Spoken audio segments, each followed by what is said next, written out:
Good morning. It is a great privilege to be back together with my brethren at West Hill. It's always a great opportunity to go out and to preach and teach and hear other men preach and teach and get ideas and things like that, but it's such a great blessing to be back together. We want to welcome you here, especially those of you who might be visiting with us. We want you to know that you're welcome and wanted here at West Hill. Anytime you might be passing through, we want you here. And if you're from our area, we definitely want you here. We want you to consider making West Hill your home for eternity. The waters surged over him, tumbling like a rag doll in a washing machine. Over and over they churned him and doused him. Each crashing wave would come, and he was trying to time his breath with the times that he was surfacing. And each time he breathed deeply on a little air, and he choked on the water that would go into his lungs at the same time. His lungs were starting to burn. His heart seemed to explode with every beat in his chest, and his arms and his legs were numbed by the frigid waters. He was in a fight for his life. To his knowledge, no one saw his boat go down in the storm. To his knowledge, no one was coming to save him. And he was threatened. He was threatened by fatigue. He was threatened by the water rolling over him. And he was threatened by that little voice in his mind that kept saying, just give up. Nobody's coming. Just give up. And it seems so rational, so right, so peaceful. Just give up. Quit fighting.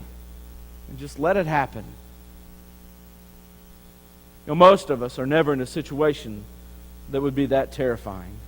We're never in a fight for our life that would threaten us that way. But some people, they get caught in violence and natural disasters, or maybe an accident of the world. Maybe even bad decisions that they've had. And just like that one who is struggling in the storm, they are facing a fight of their lives, and they're caught maybe in war zones, or in a minefield, or an earthquake, or a carjacking, terrorist attack. We could list on and on and on the possibilities. While most of us may never be caught in that kind of a fight, there is a fight that we are in. In fact, I would tell you, it is a greater battle. It is more treacherous than a riptide. It is more terrifying than a gang fight. It is more destructive than a consuming fire. It is the fight for our very souls, the life and character of who we are. And just as we rightly say that our soul is of greater value than our body, the fight over our soul is of greater value than the fight over our bodies. On the one side, you have the devil who schemes for my destruction, who wants nothing more than for me to lose my soul. Peter described him as a lion on the prowl, lurking and waiting, ready to pounce on any weakness that he may devour me. 1 Peter 5 and verse 8. I'm mindful of the words that Paul gave to Cain when he was asking where his brother was. Cain's countenance fell, and God said, if you do well, will you not be accepted? And if you do not do well, sin is crouching at the door. He is hunkered down and ready for a battle against your soul. The Bible refers to the devil as our adversary because he is our enemy. He is the devil, our accuser, who stands before God accusing us of every sin and crime which we have committed.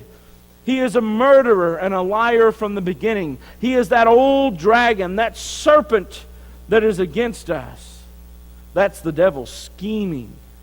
But on the other side, God has called for us to fight on behalf of our souls. It is the fight of our life. And Paul told Timothy that in accordance with the prophecies previously made about you, that you might, by them might wage the good warfare. That's the fight. The good warfare, good because it is enjoined by God. Good because its results are the salvation of mankind. War, the good warfare. He would say in 1 Timothy 6:12 to fight the good fight of faith and take hold of eternal life and don't let it go. In his second letter in chapter 2, he would say, suffer as a good soldier of Christ Jesus. No soldier gets himself entangled in civilian affairs that he may please the one who has enlisted him. You see, God shows that there is a battle, and it's raging in our hearts and our minds. And it is a fight for our lives, brethren. Christians of all ages face this battle. But we recognize that the hearts and the minds of young people are especially susceptible in this battle, in losing this fight. The world fills their eyes with images of popularity and society and money and all those great things. Their self-assurance sometimes grows all the way to self-trust, that somehow they can save themselves or they don't have to worry about anything. Their minds are more impressionable. Their hearts are more malleable. And so we seek to protect every Christian, especially those who are young. With the beginning of the school year, I think it's a good time to be reminded of how important victory is when we're fighting for our lives, when we're fighting for our soul's life. Victory is essential, no matter what the cost. And hear me, our reputation may falter. People may think of us differently. Our comforts will fail us. Our friends may become uneasy around us. Oh, watch out for him. You never know what he's going to say. Our careers may suffer, but you know, all of these are just a small price to pay for the eternal weight of glory that awaits us. How can we ensure victory then in this fight for our lives? Certainly we understand that losing this battle means that we are losing heaven. We are losing eternal life. How can we guarantee victory? What battle plan will guarantee the triumph? What game plan will ensure the win? What can we do? Paul answers these questions for us really in Ephesians chapter 6 when he talks about the whole armor of God. And as we begin this series on the armor of God, I want to spend this first lesson on how to be victorious in the fight of our lives. Turn with me, if you would, to the book of Ephesians. As we go to Ephesians chapter 6 and Paul's closing words, we're going to answer 3 questions. First of all, how do we prepare? Secondly, who is the enemy? And thirdly, what is our objective? How do we prepare? It's a great question, isn't it? Alexander Graham Bell once said, before anything else, preparation is the key to success. Preparation is vital to our survival in life itself. I remember as a child, as a boy, we cooked and heated with wood-burning stoves. And as the weather would start to turn cool, it was time to go to the woods and cut wood. We brought out load after load, and we would split it, and we would stack it, and we would cover it there by the house, so that when the winter winds blew, the frost would cover the ground, or the ice and the snow would fall, we had a way to keep warm, huddled around those stoves. Mom and Dad helped us prepare for the winter of life itself. Of course, it never hurt that at the end of the day, there were those warm, gooey cinnamon rolls coming out of an oven that was heated with the wood that we'd cut that day. Every spectacular achievement in life is preceded by unspectacular preparation. And the same is true in the spiritual warfare of the Christian. Notice what Paul would say. Finally, be strong in the Lord and in the strength of His might. Put on the whole armor of God that you may be able to stand against the schemes of the devil. Paul here is telling us how we can prepare. I see three things in this particular context in these two verses about what we need to do to prepare. The first thing is that we need to train.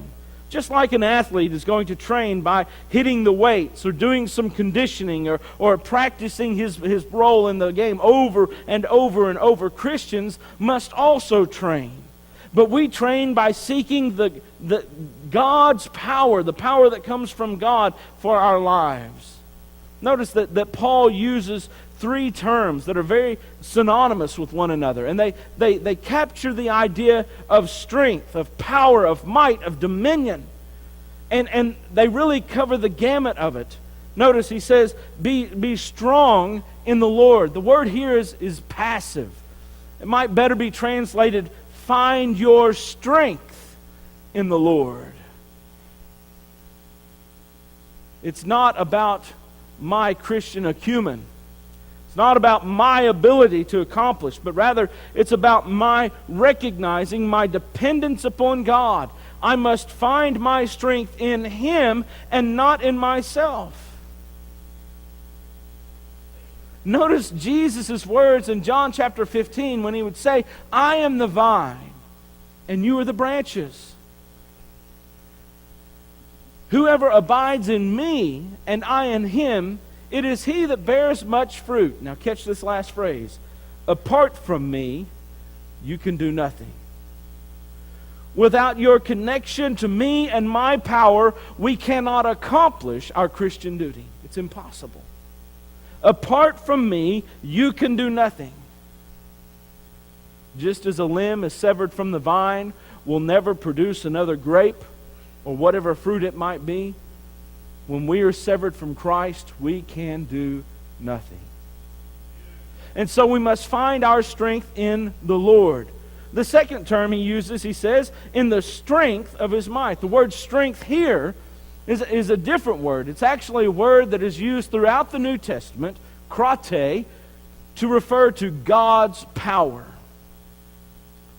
Never once in the New Testament is it used about a Christian's power or a Christian's strength. There's only one time it's not a reference to God's power, and it's in Hebrews 2:14 when it's talking about the devil's power over death. And that has been triumphed by God. God is never seen as transferring this power to us. He's always shown as God using this power through us. Again, find your strength in the Lord and in the strength of His might. That last word, might, comes from a word that means to, that focuses on the ability of the power, the ability of what God can do. Now, we take these three words together, what we can say is that our complete victory-gaining power comes from our dependence on Him. All of this power is about Him and His power, not me and mine. You see, it's not about us praying enough as Christians. It's not about us studying enough as Christians. It's not about us working enough to be good enough for God. It is about us depending completely on God to supply His power through those prayers, through that study, through our works. But never do those things become the power. God always remains the source of power. And so we train by turning to Him and recognizing that His power is spiritual, where ours is merely physical. His power calls us to trust in Him. When we try to do it by our power, we begin to trust in ourselves. His power renews daily.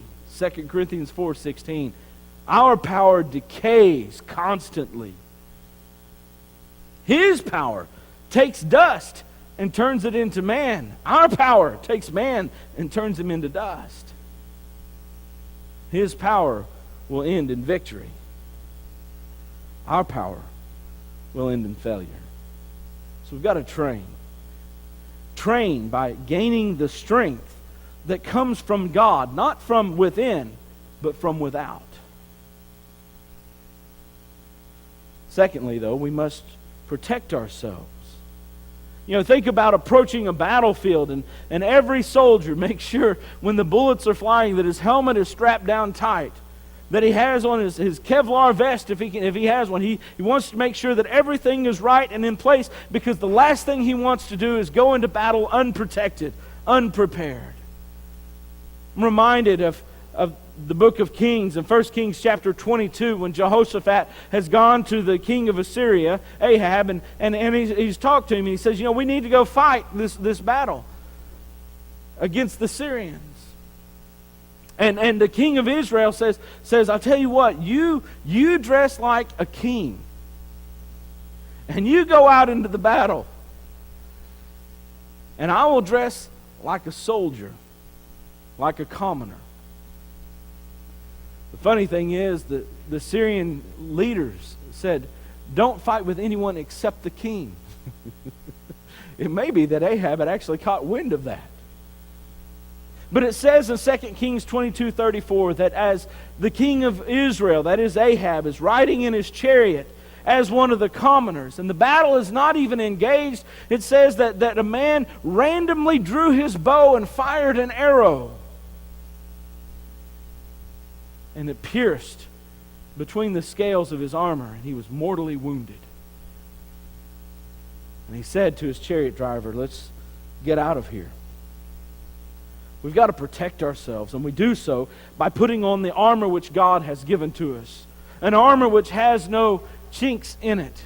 There are no weak spots in the armor of God. We protect ourselves with it. Put on the whole armor of God.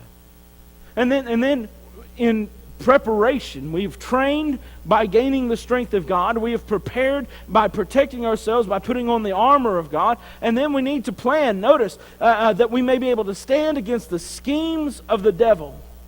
The plans which the devil has to dupe us and deceive us. Just as the devil is going to scheme our demise, we ought to strategize our success. 4 quick things. Number 1, you need to know your strengths and weaknesses. Is your weakness your friends? Then be prepared when you're with your friends, knowing this could be my weakest moment. Is your strength your friends?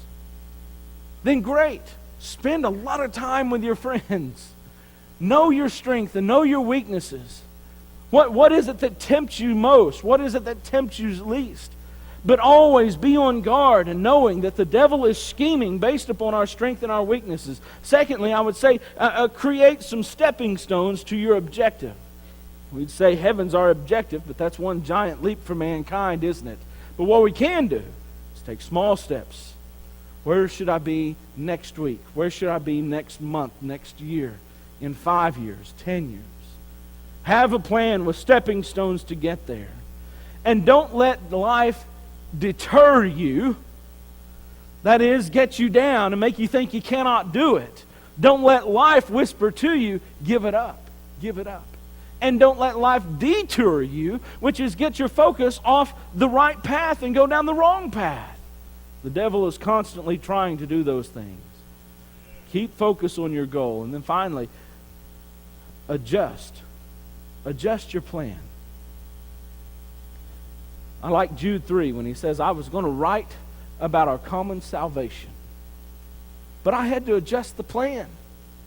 It was needful for me to write to you to contend earnestly for the faith once for all delivered. I had to change because circumstances warranted it. So we must plan as well.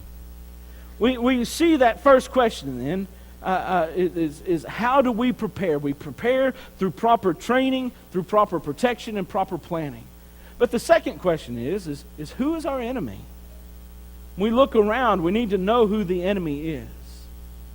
It was May 2nd, 1963, the Battle of Chancellorsville, one of the bloodiest battles of the Civil War. It had been engaged for a couple of days, and Robert Lee and his army of Northern Virginia was facing the great army of the Potomac. Lee looked out and he saw that the Union forces far exceeded his own number. How do you take a small group or smaller army and defeat a larger army? And he decided he would split his into two, and he would try to envelop the larger one and come in from the flanks on the sides. And so he divided the armies, and he gave half of the army to General Stonewall Jackson, Thomas Jonathan Jackson. Jackson went around the Union flank and rolled up the entire 11th Corps in a day's time.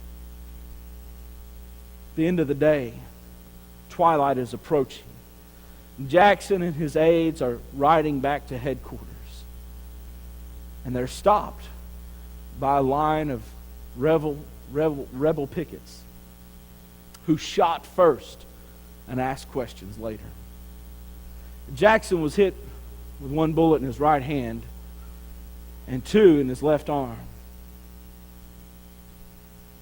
Later that day, the next day, they had to amputate his left arm to try and save his life. But a week later, it was obvious the wounds were mortal, and he died. Because those young men didn't take the time to identify the enemy. Because they shot first and asked questions later.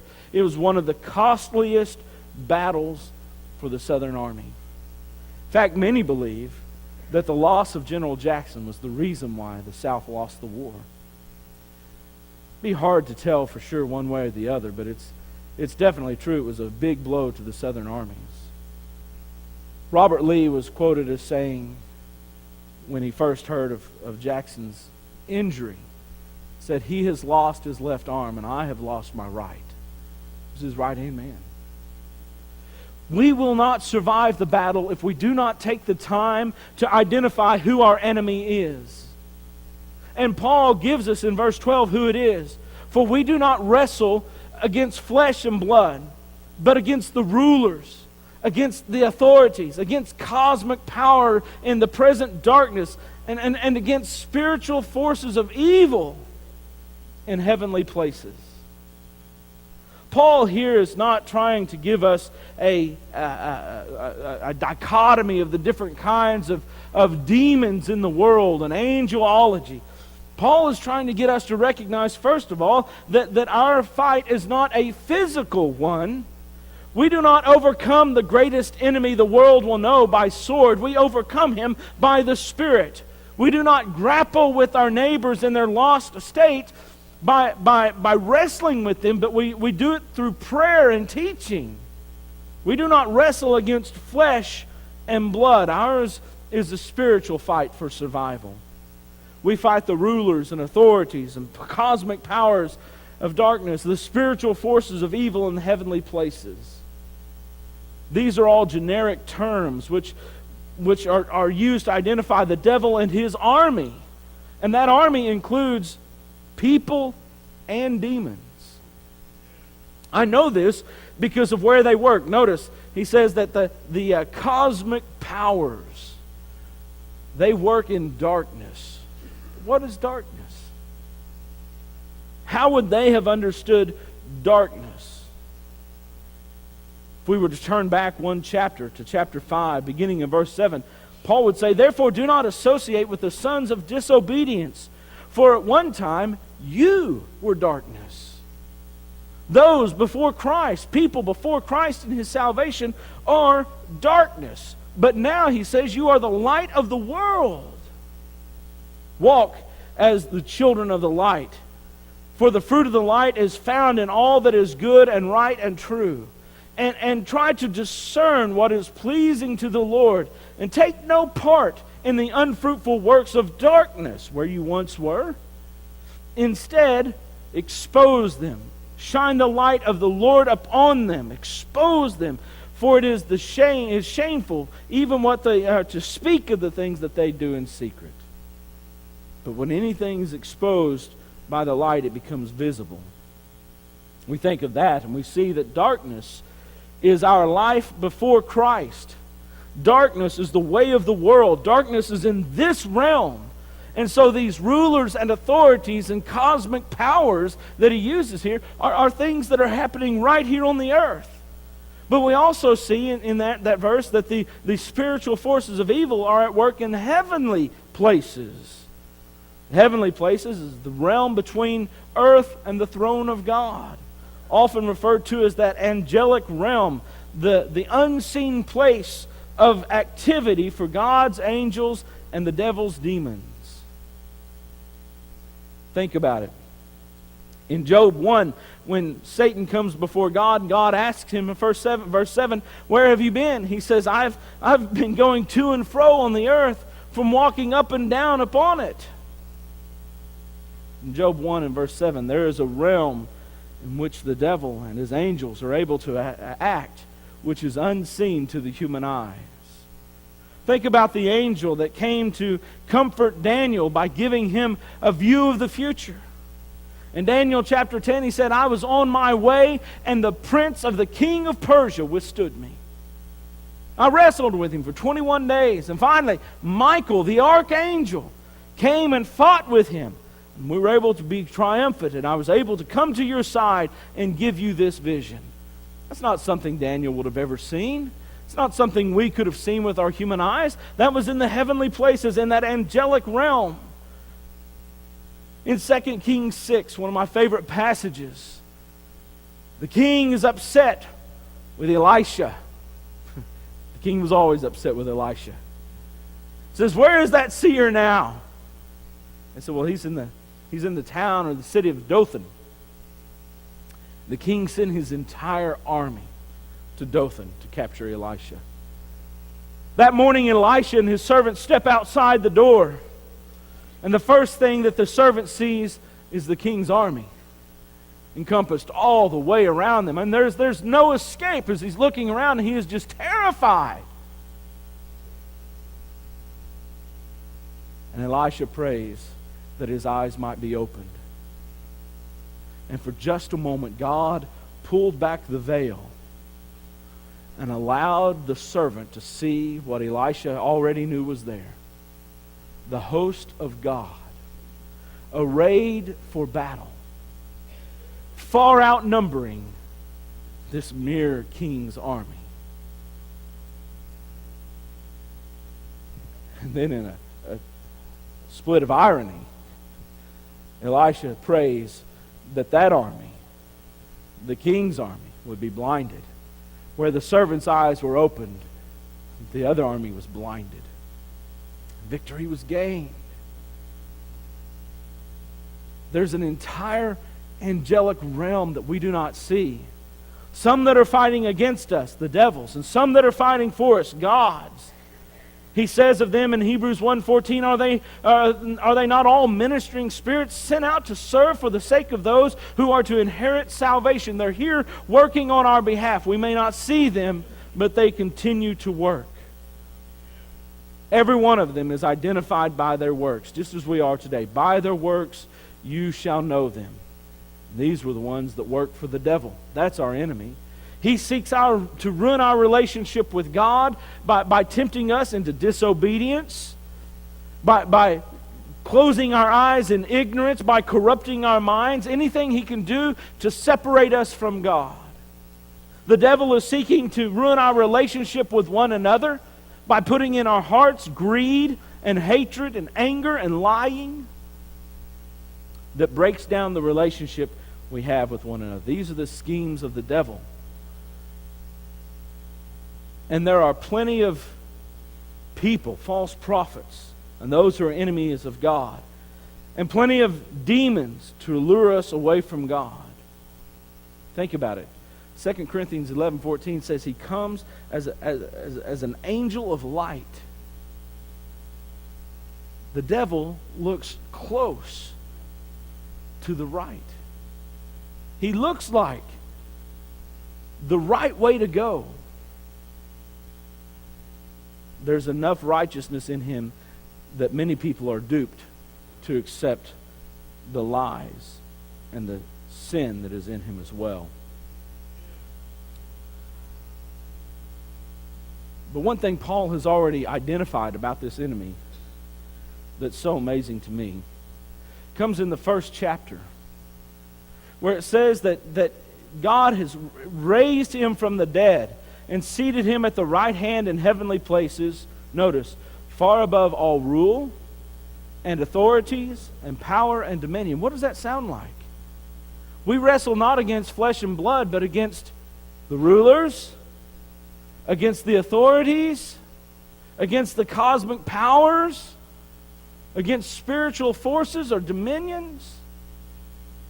The assurance is, when we have the power of God working in us, He has already defeated the very enemy that we face. We're already there. So what's our objective? We'll finish here.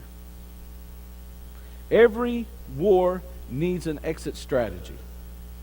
A mission to accomplish so that everyone will know victory has been achieved. When there's no objective, armies flounder, leaders bicker, and the home fires burn low because no one knows what's happening. We need to know what the exit strategy is. What is the objective of our battle? He gives it for us in verse 13. Therefore, take up the whole armor of God that you may be able to withstand in the evil day, having done all to stand firm. That's it. That's our answer. What's our objective? Stand. That's it. Notice, that you may be able to stand in verse 11. In verse 13, that you may be able to withstand in the evil day. Again in verse 13, that you may be able to stand firm. In verse 14, stand therefore. It's all the same word. Stand. Make your stand here. We are called to hold the high position. This is not some guerrilla warfare that we are engaged in. It is not some mobile attack force. It is not dropping bombs from far away. This is a war that is defensive, holding the moral high ground. And it's really obvious to see why. It's because our union with Christ calls us to this high ground. Even when we were dead in our trespasses and sins, He made us alive together with Christ. By grace you have been saved, and raised us up with Him, and seated us with Him in the heavenly places in Christ Jesus. Ephesians 2, 5 and 6. Even in this same letter, he's saying, you are on the high ground. You're with Christ in the high ground. He is the head over all things. Ephesians 1, 22 and 23. Jesus is already at the high ground. In fact, in verse 21, he would say He's far above all rule and authority. We hold the high ground because Christ has already conquered it for us.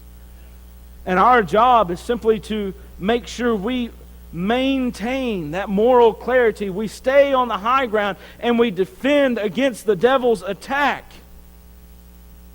Pure religion and undefiled before God is this: visit the orphans and the widows, and to keep yourself unspotted from the world. Maintain the high ground.